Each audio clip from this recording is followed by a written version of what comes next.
ndenge bozomona wana mwana mboka Martin Fayulu Madidi numéro 21 moto ya nzambe bakanaka ete nzambe aloba le malheur à terre souvent les justes mais l'éternel en délivre likopo ya baloke ye ekolo Congo ekwei na mai bonzwa mwana mboka Martin Fayulu Madidi na bandundu bandundu tombe bolobaki kakomaka na bandundu te ye wana Fayulu ye ezotoka yo nani oboya Fayulu tozwa nanu mwa lisolo mpe nkunga ya bachef coutumier ndenge nini elekaki.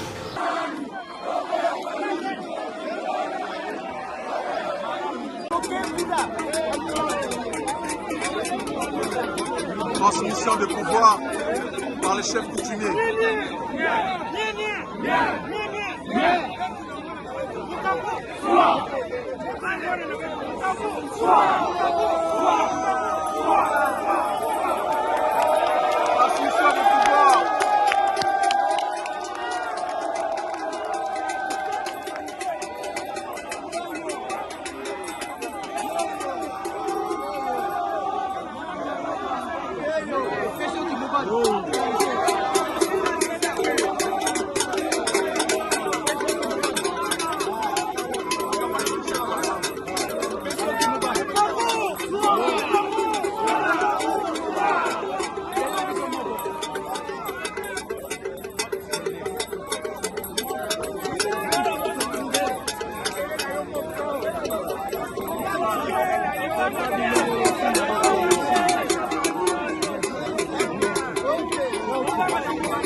Tenue de guerre makila pona ekolo ba chef coutumier nyoso bali na ngola bayeko yamba mfumu abwala kumu ya République démocratique du Congo yeka kande candidat la biso bandeko bozwa la bino ba numéro kasi likambo ya etali 21 ezali nde 2 plus 1 égale à 3 résurrection ya République démocratique du Congo na maboko ya mwana mboka Martin Fayulu Madidi.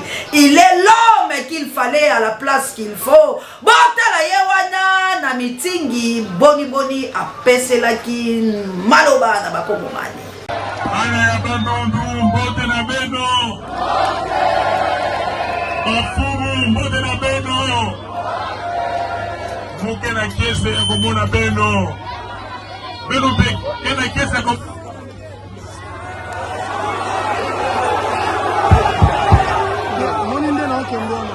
Beno pe kena kese ya komona munu.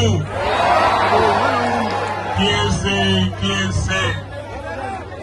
Ebele ya? Kolingala kama lingala. Naona ni bonu. Nafala matisi.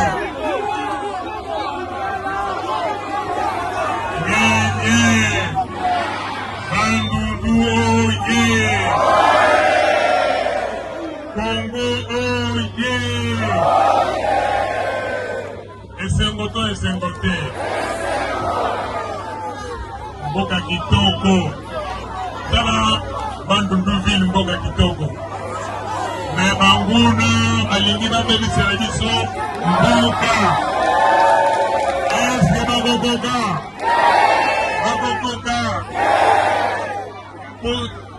Boyebisa bango esikoyo tango belunga etaboete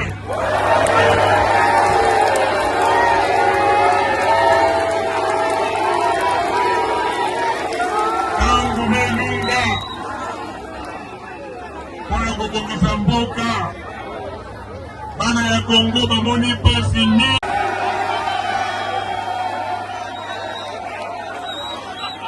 Merci d'abord de la parole. Alors à l'Ibosso, avant la Malangoloba, Yaya, bâti état de droit, Koutana policier, na désert le lit. Oh, gratuité, mais tout le temps enseignant, ok, quand la grève. Et la Malangoloba, les autres.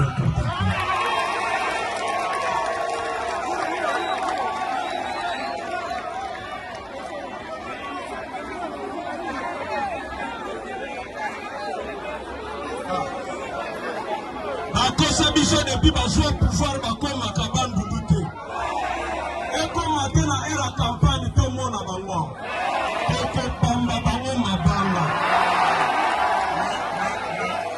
awa bana biso ozali Congo ekolobo lobaki bakoma te oya likambo mosusu ekobama mutu mabanga awa bokosala yango soki nayoki likambo wana nakozala na esengo na bino te toyokani mboka oyo ezali ya biso banso okoyoka moto oyo akoba makambo aza na yango mpona lobi abongisa mboka toyokani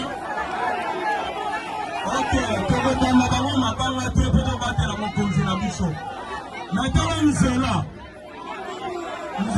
eza te presi abanduluka mwa balabala mokie Martin Fayulu ozomona bi ozomona te balobaki kisalume banda balobi mboka esi ekufa kala na tolingi oyo akotonga bandulu Martin Fayulu le président eli toneli yo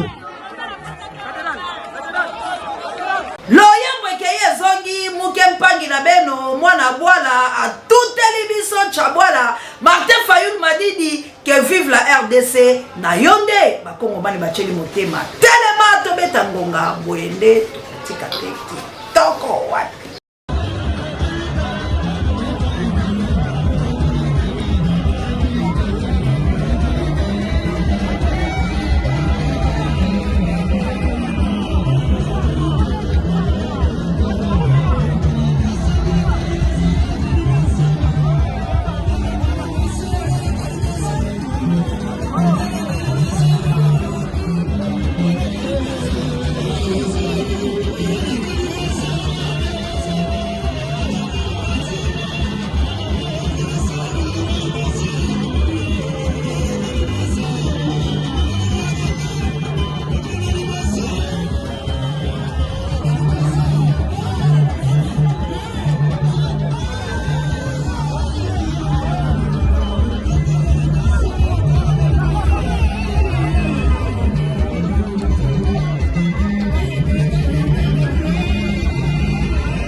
Malembe.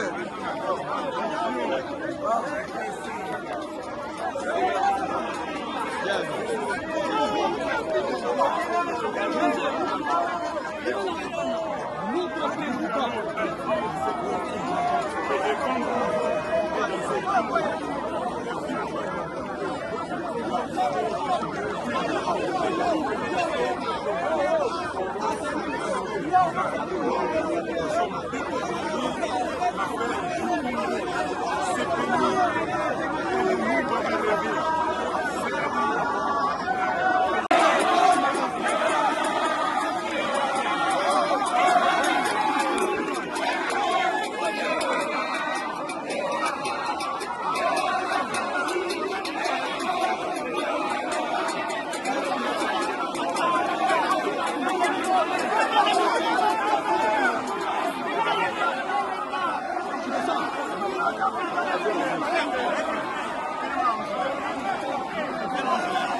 Okay, okida.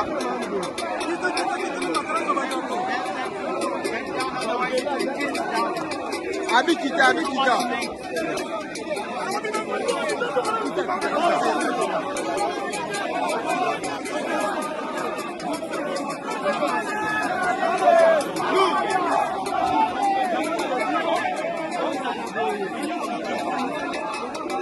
I need to take image. Can I put that?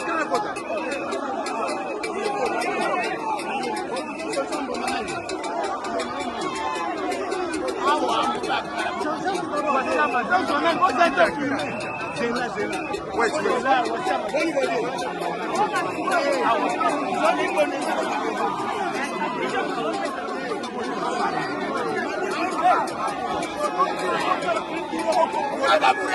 Tchau, Facebook. Tchau.